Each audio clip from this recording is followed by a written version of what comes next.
Key Housing Association offers supported accommodation to people who have difficulty in learning things and are therefore not able to live independently in the community. People like Donald. Donald lives in an ordinary house in an ordinary street. In fact, he is a very ordinary person, apart from the fact that it takes him a little longer to learn the skills that many of us take for granted. He therefore needs a little extra help to live an ordinary life in the community. At the moment, Donald's parents give him the special help he needs.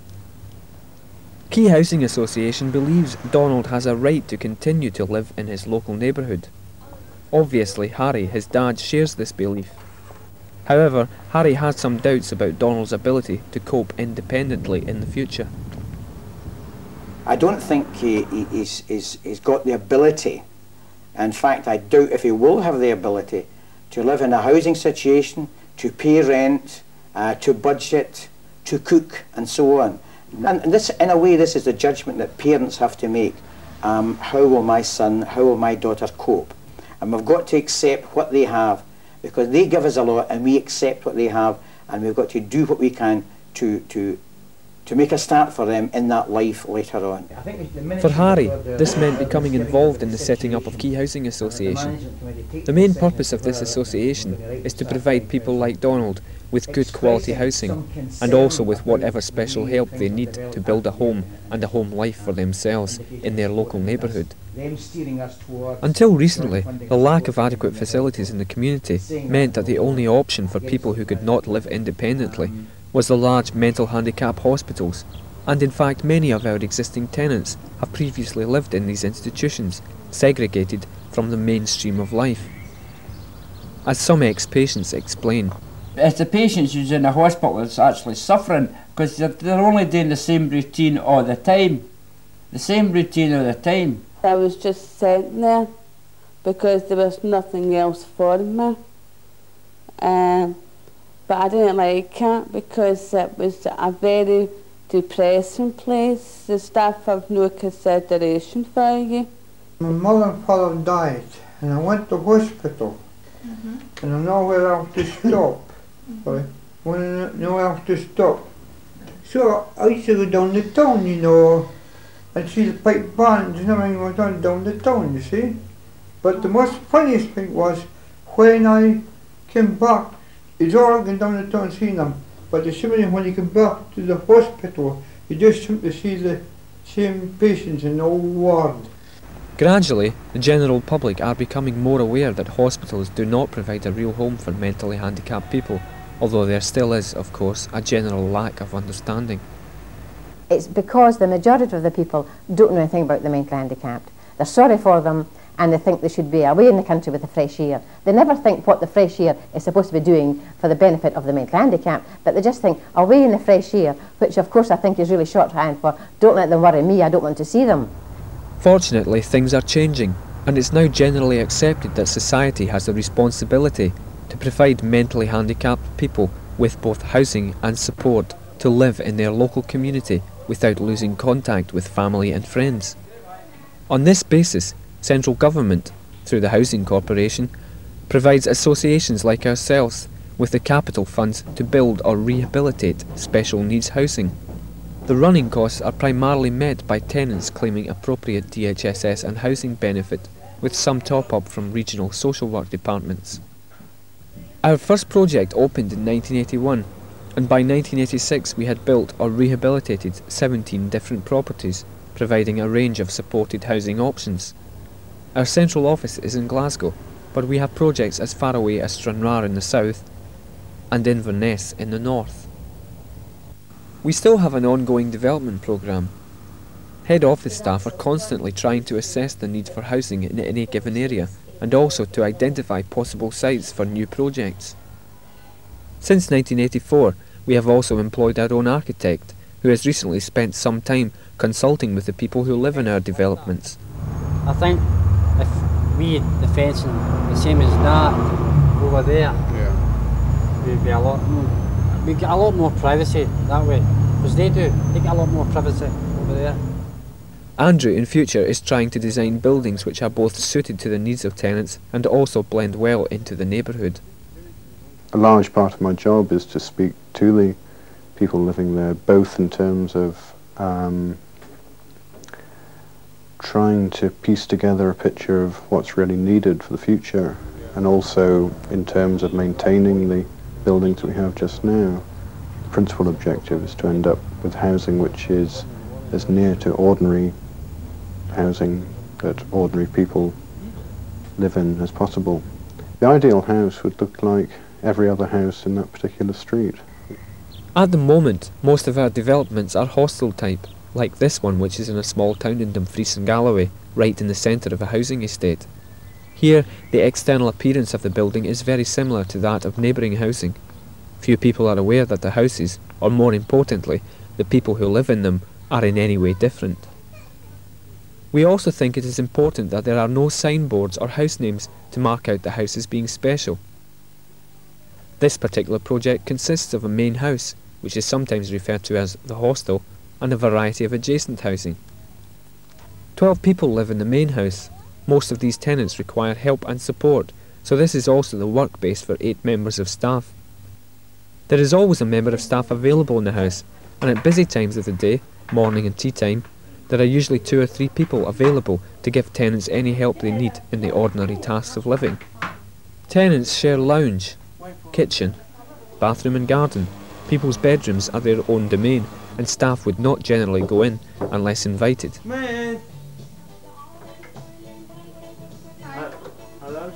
It is a basic principle of Key's philosophy that each house is primarily the home of the people who live in it. This has important implications for the relationship between staff and tenants. I think the hardest part of my job is not running people's lives and letting them make their mistakes. I think really the staff helping tenants, working with tenants, is very important. It's very, very difficult, I feel, to do that. It's so easy to come in at that point, but I'm sure most of the relationships develop through working with the people, being there when they're doing it, supporting them rather than doing it for them. Tenants are encouraged to take an active part in the running of the house, both in terms of making decisions about decor and furnishings, but also more fundamentally in organising their own lifestyle. They've got a choice, and I think that's most important. And that choice can go from the smallest thing of when they get up, what they eat, when they go to bed at night, where they go. And I think all of those choices put together give them that choice of how they live. That's most important. We try to ensure that people have the same basic rights and freedom as anyone else would have in their own home. Well, we've now got freedom that we didn't have before, and I think that's great. And we can do a lot of things like go to parties and go out to late dances. We're even going to be throwing a party of our own, which is good. Oh, you got your own, there's nobody to tell you what to do. You police yourself. You want to go out the door, come back in a certain time, but as long as you didn't get yourself in trouble.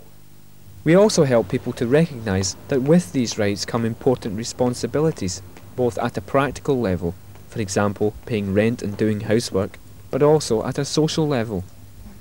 People are therefore encouraged to do as much as possible for themselves. Although having said this, it is perhaps also important to point out that many folk who come to live in Key require considerable help in both domestic and self-care tasks.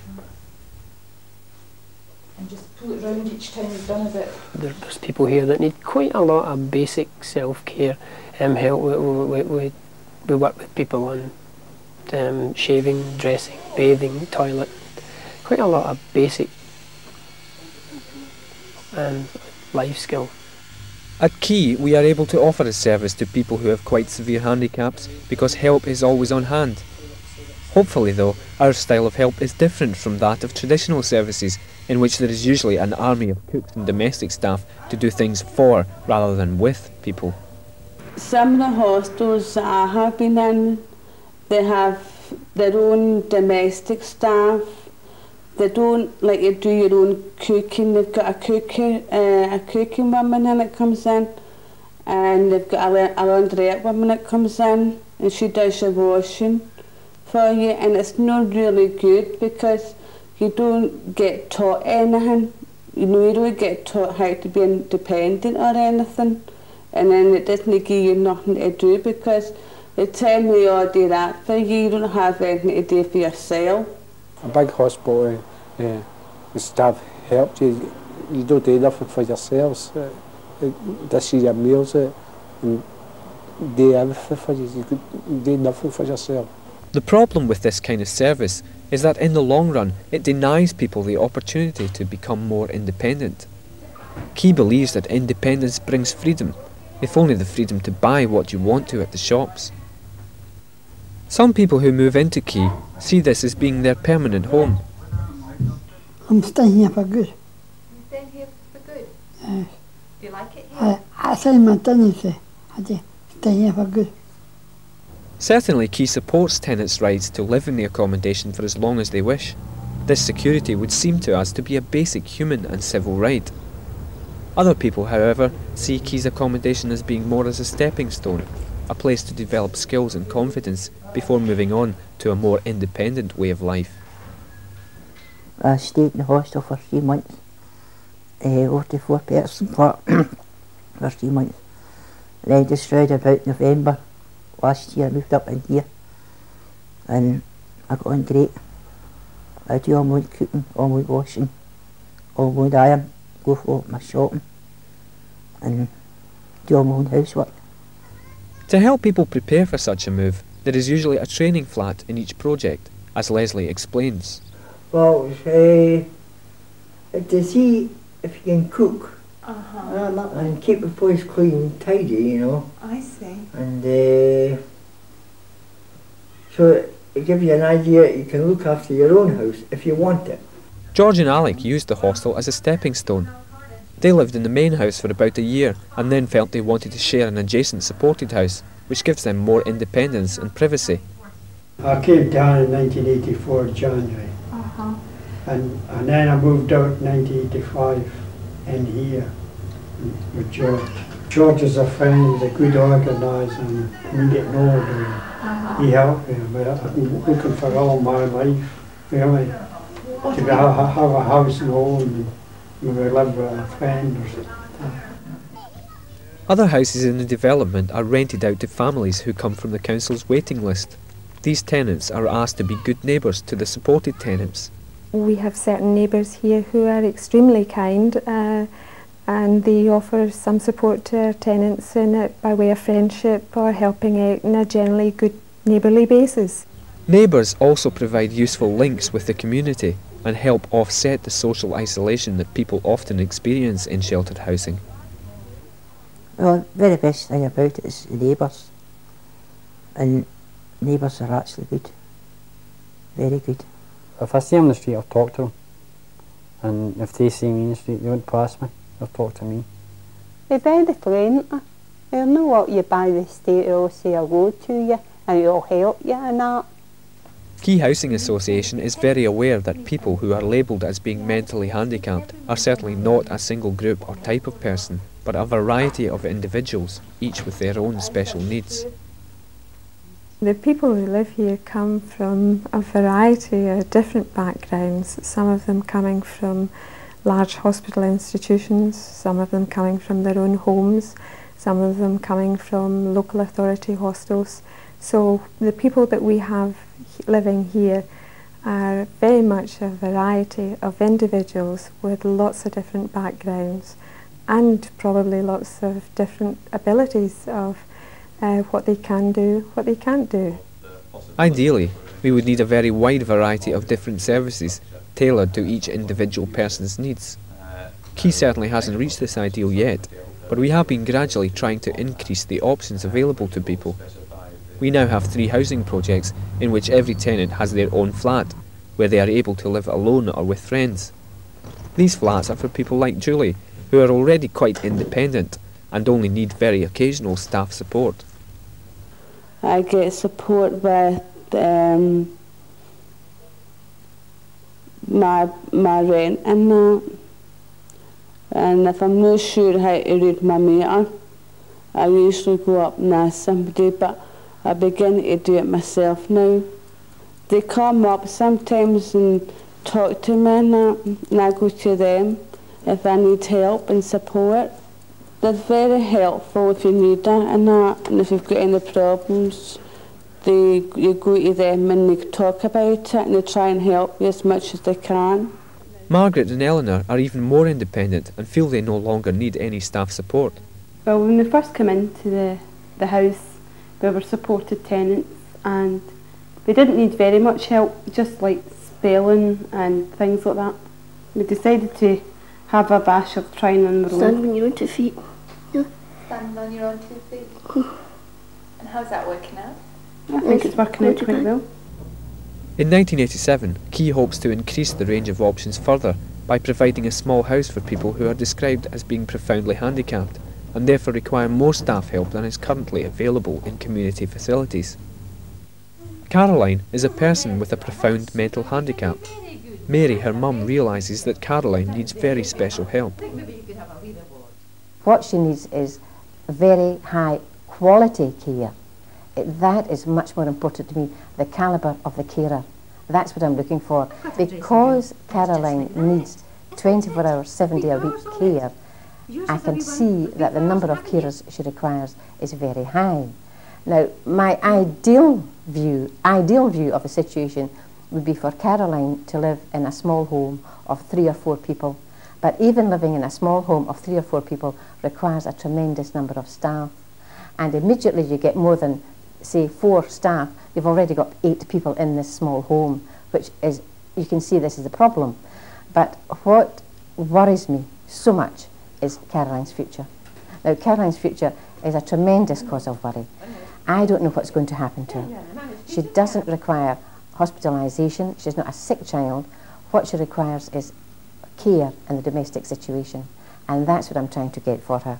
With financial help from either social work departments or health boards, Key hopes in the future to be able to offer this special service to people like Caroline. We asked Harry about the other challenges that face Key in the future. So I think the challenge is to keep providing quality provision and making sure that they have a good life when parents are gone. That's a challenge for the future. As a parent, would you recommend Key's facilities? Yes, absolutely. As a parent, I have full confidence, both in what we offer in Key from facilities and indeed for the care staff. Our care staff are magnificent, and I've seen so many of them. I would be happy to see Donald living in a Key hostel, or indeed, if he was able, at a later stage, to live in supported housing. We are offering good quality living conditions and good staff to back up our mentally handicapped folk, and I would recommend Key facilities to all parents, and I'm speaking very much as a parent so much involved for so many years. In keeping with our philosophy, perhaps the last word should go to tenants. Well, everybody's that friendly, and including the staff as well. The staff are really magic. I don't look on as staff, in the sense of staff. It's more like a friend you can turn to if you're in trouble or a problem, you know. And here I can get up in the morning, have a cup of coffee, cup of tea, make myself my meals and go out. I'll go out, but I don't go out till I've washed my dishes, and then I go out. I would like to see more people out in the community and Key housing, because you have more freedom, more choices in what you want out of life. You're not locked up like in institutions. It's a lot better, very understanding. That's what I like about Key housing. We've got a real home now. It's a really good chance to have. And we hope many more people get the same chance. Well, this is the first one we've ever had of one, and I think it's magic.